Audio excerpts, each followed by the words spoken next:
그렇다면 누구든지 제가 말씀을 드리는 겁니다. 앞으로 제가 비판하는 내용에 대해서 잘못된 것이 있으면 공개적으로 비공개적으로 저를 비판하라 이겁니다. 토론을 예, 다 수용하겠다는 거예요. 학자가 됐건 스님이 됐건 뒤에서 꾸시는거리지 말고 감추지 말고 공개 토론을 공개 토론을 하든지 해보자 이겁니다. 뭐가 어디가 잘못된지 제가 적나라하게 저의 종교적 목숨을 던지고서라도 누구하고도 토론할 용의가 있습니다. 그러니까 저의 그 비판의 목적을 분명하게 잘 알아주십사 하는 것이 저의 간곡한 심경입니다. 네. 이 대담에서 저는 진행자의 역할만 맡고 가능하면 끼어들지 말자 이렇게 생각을 하고 있었는데 여기서 제가 한 가지 또 끼어들어야 되겠는데 처음에 제가 세 가지가 있다고 그랬는데 두 가지만 말씀드렸어요. 아까 말씀을 듣고 세 가지 생각났다. 세 번째가 뭐냐면 공자님이에요. 아까 그 짝퉁, 루이비통 짝퉁과 진품 이야기를 했잖아요. 공자님도 짝퉁 이야기를 하셨거든요. 나는 강아지 풀을 싫어한다. 왜냐하면 곡식과 비슷해 보이기 때문에. 또 피라는 놈도 싫어한다. 피가 있죠. 네. 벼하고 너무 비슷해. 그 먹지도 못하는데. 그래서 싫어한다. 이러한 말씀을 했는데 또한 잘 아시다시피 공자님은 아는 것을 안다고 하고 모르는 것을 모른다고 하여라. 그것이 정말로 아는 거다. 이런 말씀 하셨잖아요. 공자님 교단, 종교로 보면 교단이라고 할 수도 있잖아요. 굉장히 정직한 기풍이 있었던 것 같아요. 안다는 것을 안다고 하고 모른다는 것을 모른다고 해. 그러면서 본인도 모르면 모른다고 그래요. 더 놀라운 것은 그 논어라고 하는 책은 공자님 사후 한 6, 70년 후에 제자도 아니고 손자 제자 때 편찬된 것인데 그때쯤 되면 공자님을 이렇게 떠받들고 우상화해가지고 신성불가침으로 만들어 놓았을 법도 하잖아요. 네. 다른 종교 교주들은 거의 그렇게 됐습니다. 그런데 논어에는 공자님이 애매한 태도를 취하는 것, 어떻게 보면 고개를 갸웃거릴 만한 부분, 어떻게 보면 공자님이 좀 창피할 것 같은 것, 이런 걸 그대로 쓰거든요. 네. 포위돼가지고 야 저쪽 왕 안 만나본다고 약속해. 그럼 보내줄게. 안 만날 거야. 가서 만납니다. 아니 안 만난다고 하셨잖아요. 그러니까 변명을 합니다. 그걸 그대로 씁니다. 공자님을 찬양하는 문구에서가 아니라 그 거룩한 스승이 부족한 부분을 그렇게 고지 곧대로 쓸 수 있는 손자 제자들, 그 손자 제자를 낳을 수밖에 없었던 그 정직한 기품, 그것이 저를 감동시킵니다. 부처님도 마찬가지입니다. 부처님 같은 경우에는 제자들이 둘이 갈등이 있으면 둘을 불러가지고 물어보십니다. 너 그랬냐? 너 그랬냐? 그러면 왼쪽이 잘못 고자질을 했어요. 오른쪽은 정당해요. 그럼 고자질한 사람 보고 너 정말 그랬어? 그러면 아닙니다고 변명한 제자가 하나도 안 나옵니다. 지가 나쁜 짓 했는데도 불구하고 예 제가 고자질 했습니다 하고 나중에 다 긍정을 합니다. 그것을 통해서 부처님 교단의 스님들은 부처님 앞에 가서 변명을 하고 뭐 얼버무리고 덮고 뭐 거짓말하고 해봤자 내 수행에 전혀 도움이 안 되며 오로지 정직에 기초해서 출발해야만 출가한 보람이 있다라고 하는 것은 너무 상식으로 깔려 있었다는 것을 미루어 짐작을 합니다. 더 나아가서 부처님이 해탈한 지경을 여여라고 하는데 저는 감히 여여란 완전한 정직의 다른 이름이다 이렇게 생각을 합니다. 완전히 정직해서 신이 와가지고 내 마음속을 100% 들여다본다고 하더라도 먼지 하나 거리낄 게 없다. 이러한 상태가 허공과 같은 여여라고 생각을 해요. 제 말씀은 대행 스님의 설법을 수도 없이 들었지만은 삶의 기초는 정직이다. 이 정직이 확립되지 않는 상태에서의 수행이고 별별 소리 다 해봐야 말짱 헛거다라고 하는 그러한 관점의 강조나 설법을 들은 적이 한 번도 없습니다. 그래서 저는 아까로 돌아가서 짝퉁과 진품, 강아지 풀과 피 이야기로 돌아가서 그 짝퉁이라고 하는 것 자체가 성립할 수밖에 없는 한마음 선언의 교단 분위기, 그것이 부처님 교단의 초기 불교 분위기와 공자 교단의 스승의 잘못까지도 딱 적을 수 있는 힘찬 것, 그런 힘찬 정직성에 기초하였기 때문에 2500년이 지난 오늘날까지도 그 가르침이 힘을 갖는 것이다. 정직에 기초하지 않은 그 어떤 가르침도 사상 누각이다. 이러한 생각을 하게 되네요. 자, 그러면 짝퉁과 진품으로 나누었을 때 뭐 짝퉁까지는 아니더라도 80점, 70점밖에 안 되는 우리 스승을 100점인 것 마냥 이렇게 좀 과장한달까요? 추어 올린다고 할까요? 하는 것은 종교계의 일반적인 현상이죠. 그래서 다른 큰 스님들도 사실은 그런 과정을 거쳐서 오늘날 그렇게 대단한 큰 스님이 된 것이라고 짐작을 합니다. 그렇다면은 대행 스님도 그런 면이 있다는 것인데, 다른 많은 분들은 제하고 왜 굳이 딱 대행 스님만을 꼽아서 이렇게 비판을 하려고 하시는 것인가요? 다른 그 수행자들, 다른 큰 스님들 속에서도 비불교적인 요소들을 발견할 수 있습니다. 예. 그 밖에 스님들이 다 결점이 있음에도 불구하고 그 부분은 결혼하지 않고 어째서 대행 큰 스님을 선택해서 비판하느냐라고 하는 건데, 첫째는 제가 큰 스님을 모시고 큰 스님 가르침 속에서 공부를 하고 그분의 뜻을 핀 책임이 있기 때문에 그렇습니다. 네. 제가 만약 큰 스님의 가르침 속에서 몸을 담그지 않았다고 한다면 이런 비판의 강도는 강하지 않았을 거예요. 제가 큰 스님 속에서 가르침을 받고 그 속에서 정열을 바친 만큼 비례할 수밖에 없는 것이죠. 두 번째는 대행 큰 스님 외에 다른 선지식들이 안고 있는 문제점은 그렇게 크지를 않습니다. 강도가 그렇게 강하지 않아요. 그것은 무슨 말씀이냐면, 그래도 조계종이라고 하는 교단 속에서 인정을 받고 있었던 모든 선사들, 이분들은 그래도 그 정맥이라고 하는 그 어떤 범주에서 이탈되어진 부분들이 미미해요. 또 그것들이 비판을 하게 되면은 비판을 갖다가 수용할 수 있는 어떤 자세들을 가지고 있더라고요.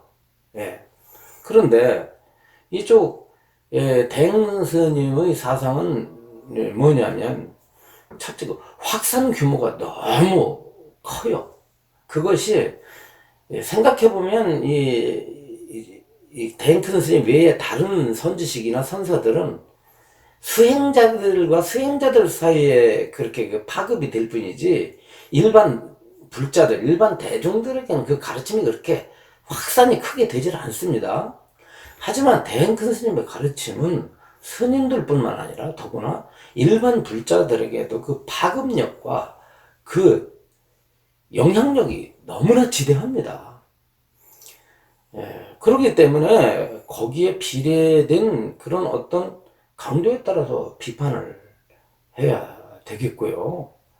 또 한 가지는 아까 말씀드린 대로 정법의 그 훼손이죠. 정법의 훼손. 그리고 부처님께서 목표로 삼고 중생들에게 주려고 했던 그 궁극적 어떤 결과 있지 않습니까? 아까도 거론했던 부처님이 결과적으로 이 중생들이 이끌고 가고자 했던 것은 청정과 번뇌 없음의 무위와 그 다음에 탐진치가 소멸된 어떤 열반 쪽을 지향하게 되거든요. 지향하게 되는데 제가 생각하기에 한마음 선언의 수행이라고 하는 것은 그쪽으로 갈 수가 없어요. 예. 끝내 중생의 윤회계와 생사계를 벗어날 수가 없다고 보는 것이 저희 판단입니다. 저의 잘못된 판단일 수가 있어요. 이 부분이 가령 그거는 네가 잘못 보고 있다. 대행큰 스님의 수행을 하면 주인공을 중심으로 하는 수행을 하면 부처님의 경지에 얼마든지 들어갈 수 있다라고 하는 정당성을 저에게 설명을 하고 저를 납득시키고 저를 갖다가 조복시켜 준다고 한다면 제가 시급히 이 행동을 그치고 제가 충실히 사과를 하고 제가 오히려 대행큰 스님의 사상의 선양자가 될 수도 있습니다. 예. 그리고 스님 전에 가서 스님의 부도탑 앞에 가서 무릎을 꿇고 진실한 참회를 하고 한마음선언에 가서 진중한 어떤 사과를 받아내면서 한마음선언에서 펴난 이 위대한 가르침이야말로 석가모니 부처님의 정법의 맥을 이어받은 위대한 가르침이라고 제가 인정하고 필생에 걸쳐서 선양할 수가 있습니다. 예. 지금 말씀하신 그 점은 저에게도 똑같이 적용이 돼요. 저야말로 스님을 세상에 널리 알렸고 또 스님의 사상을 찬양했던 사람이잖아요. 그런 사람으로서 지금은 생각이 달라졌고 이 달라진 생각, 이것은 언젠가는 한번 체계적으로 말씀을 드려서 제 책을 읽고 한마음선을 찾아오신 분들에 대해서 거기에서 많은 행복과 보람을 느낀 분들의 공덕에 대해서는 저는 신경을 쓰지 않겠습니다. 하지만 단 한 명이라도 제 책이 인연되어서 한마음선언 혹은 대행사상에 몰입했다가 시간을 낭비했다든가 재산을 잃었다든가 혹은 무슨 다른 마음의 고통을 당했다든가 하는 일이 있다면 저는 마음이 아픈 거예요. 제가 영향을 너무 많이 미쳤기 때문에 한두 명만 갔으면 괜찮은데 뭐 10만 명도 넘고 많은 사람이 갔기 때문에 그런 분들에 대해서 책임감을 안 느낄 수가 없는 거예요. 그래서 바로 이 대담을 제가 이렇게 함께 하게 된 것이에요. 그리고 저 또한 그 사상으로부터 많은 이익이 나기를 바라지만은 실제로는 반드시 그렇지 않다라고 하는 많은 정황들을 알고 있기 때문에 이 영상에 함께 하게 되었습니다. 자, 그러면 여기까지 하고 마지막으로 법사님의 그리고 저의 한때 스승이셨고 어머니처럼 존경하고 사랑하고 또 모든 것을 바쳤고 또 그분으로부터 사랑을 받았던 그런 분, 이제는 돌아가셨잖아요. 돌아가시긴 했습니다만은 이러한 비판을 시작함에 있어서 그분에 대한 감회, 그분에게 해드리고 싶은 말씀 뭐 이런 게 있을 것 같네요. 저는 한마음선언으로부터 나온 지가 벌써 30년 훌쩍 넘었습니다. 넘었는데도 불구하고 대행 큰 스님과 함께하는 꿈을 꿔요. 쉴 새 없이 꿈을 꿉니다. 네. 꿈을 꾸면은 꿈속에서 늘 큰 스님을 존경하고 그 앞에서 무릎을 꿇고 절을 하고 법문을 듣는 그런 꿈을 꿉니다. 꿈을 꾸는 속에서도 늘 심적인 갈등을 가지고 있어요. 꿈속에서도 있습니다. 심적인 갈등이. 그것은 그만큼 제가 큰 스님을 존경하고 사랑함과 동시에 한쪽 측면으로는 참 만날 수 없는, 함께 할 수 없는 그런 법의 거리가 있다는 것을 세월이 한참 지난 지금에도 변하지를 않습니다. 큰 스님은 저에 있어서 다른 사람은 뭐 이재열 법사 따위가 뭐 얼마나 큰 스님을 알고 얼마나 가까웠다고 저렇게까지 하느냐 그랬지만 최소한 저의 심경은 그랬으니까요. 그런 면에서 큰 스님은 저에게 어둠과 밝음이고 은혜이면서 동시에 극복해야 될 큰 벽이고 과제입니다. 이러한 어떤 행위를 통해서 제 마음속에 들어 계신 대행 스님을 천도하려고 그래요. 큰 스님이 그랬잖아요. 평소에 천도는 자기 마음, 아버지 천도는 자기 마음의 아버지를 천도해야 된다고. 이 작업은 바로 저 마음속에 대행 스님을 천도하는 길이며 동시에 제 나름대로 대행 스님이 안고 있는 대행 스님 스스로 알고 계실 수도 있고 모르고 계실 수도 있었던 이러한 저의 견해를 비록 몸은 버리고 가셨지만 저의 충정을 이해하시고 받아들여 주셔서 다음 생에 큰 스님께서 좀 더 바른 지혜를 지니시고 다시 환생하셔서 중생들에게 진실된 이익을 주실 수 있는 보살로서 다시 하기를 제가 축원드립니다. 그리고 이제 대행 큰 스님은 가셨지만은 지금 살아계신 한마음 선언을 운영하고 계시고 사상을 펴고 계시는 스님들, 그리고 거기에서 수행을 하고 계시는 신자님들께도 한 말씀 해 주십시오. 우선요, 저는 한마음 선언 사랑하고 있습니다. 그리고 한마음 선언의 스님들과 대중들을 여전히 존경하고 있고요. 나아가서 한마음 선언이 진정 질적으로 양적으로 정말 성장을 해서 부처님의 가르침, 큰 스님의 어떤 그런 일생 가운데 그래도 전하고자 했던 그 진실이 있지 않습니까? 진실이 선양되기를 늘 기원하고 있습니다. 무모하게도 건방지게도 오만하게도 감히 큰 스님을 비판하는 자가 되어 스님들을 뵙고 대중들을 만나게 되었다는 점을 매우 죄송스럽게 생각을 하고 있습니다. 그냥 못됐다고 이렇게 치부만 하시지 말고 저 사람의 진실 속에 무엇이 있을까라고 한번 귀를 기울여 주시면 더할 나위 없는 영광으로 생각하겠습니다. 마지막으로 한마음 선언이 아닌 일반 불자님들 또는 다른 분들을 위해서도 한 말씀 해 주십시오. 오늘날 불교는 참으로 많은 문제점을 안고 있습니다.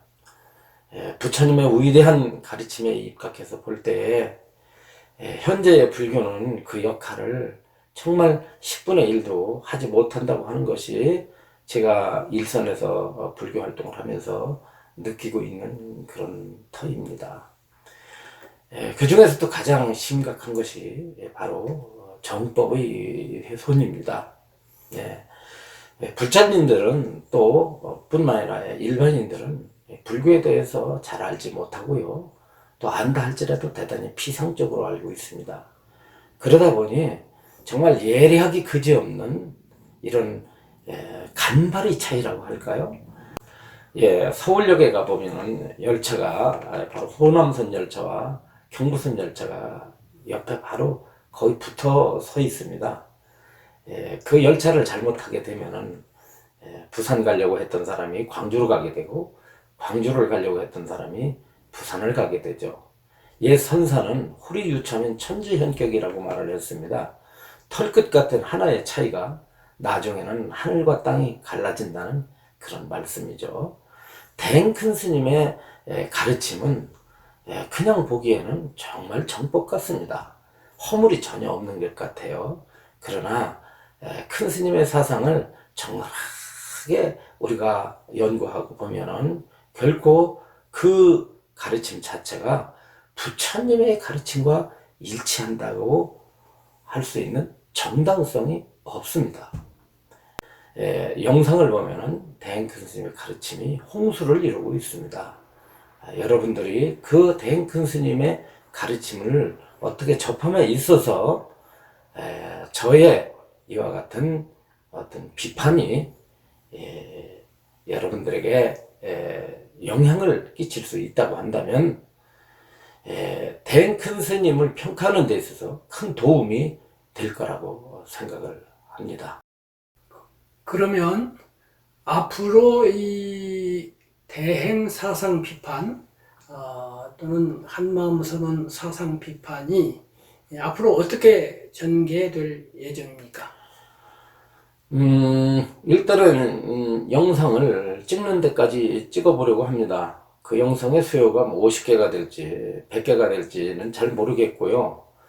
주어진다고 한다면 이 영상을 기점으로 대행큰 스님의 핵심 법문이라고 할 수 있는 그 씨앗을 뿌리며를 좀 한번 강의를 하고, 또 한마음 선언의 소위경전이라고 할 수 있는 한마음 요전을 제 나름대로 강의를 해서 정말 제가 큰 스님 살아생전에 해결하려고 했던 그 문제들을 저는 나름대로 해결하는 길을 찾아보고자 합니다.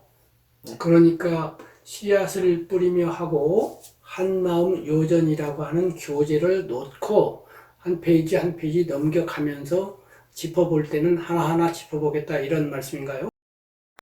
왜냐하면 씨앗을 뿌리며라는 책에는 대행큰 스님께서 해인을 찍어 두셨다고 말씀을 하셨어요.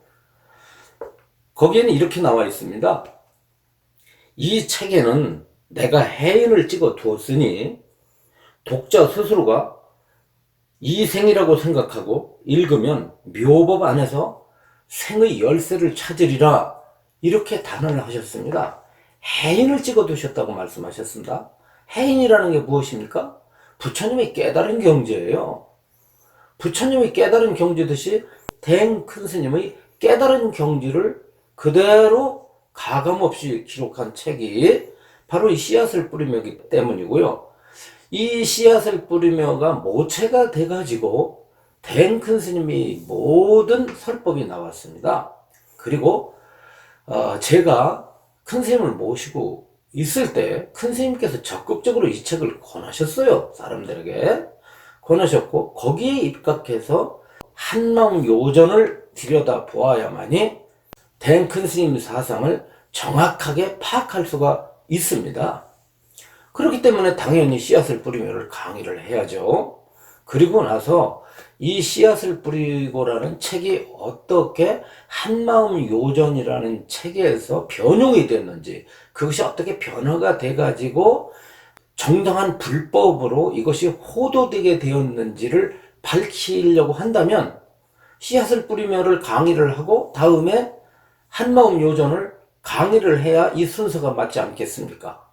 그런데 지금 말씀 들어보면 한마음 요전에 나타난 대행 사상은 불법에 맞다라는 것처럼 들리는데 그런가요?